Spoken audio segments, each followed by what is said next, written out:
Character of the week. Okay, just gonna slash and get the high score. Yeah. Oh, hey. Today's character of the week is Arcade. Much like the Joker, the actual character Arcade doesn't have an official first name. He's a Marvel villain whose first appearance was actually in a Marvel team-up with Spider-Man and Captain Britain. He's the owner and builder and facilitator of a place Death Traps called Murder World. It's like Disney World with murder. So, in comparison, I would say, he's Joker mixed with the Riddler mixed with Jigsaw. What he does differently than most villains when they make elaborate death traps is he actually makes them with a small percentage chance of the actual person trapped to escape, as opposed to just killing them outright. It's been pretty much since the 70s. He's also been a main villain of X-Men, too. He has no ill will towards, mutants, but he's just a hitman who makes elaborate death traps and is hired to kill people. He's also very psychological in his torture of the victims inside his murder world. He was the first person to kind of make Wolverine kind of lose his shit a little bit because he kept revisiting his battles with the Hulk.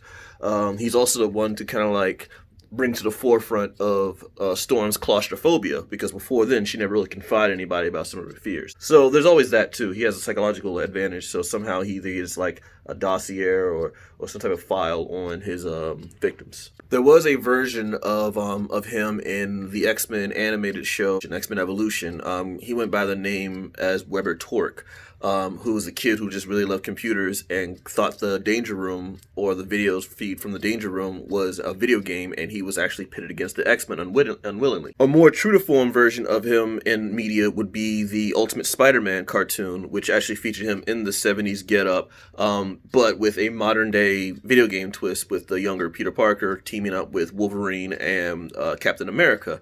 Through variations of LMDs, holograms, and basically an updated version of Murder World. And speaking of video games, he was also featured in a 1992 Super Nintendo game, X-Men / Spider-Man Arcade's Revenge.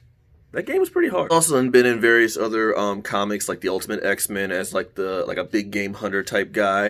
With technology, he was in different versions of him in Age of the Apocalypse and other stuff like that. But generally, he's pretty much been depicted as a computer game oriented pinball death guy, virtual reality killer. But basically, he's an Arcade.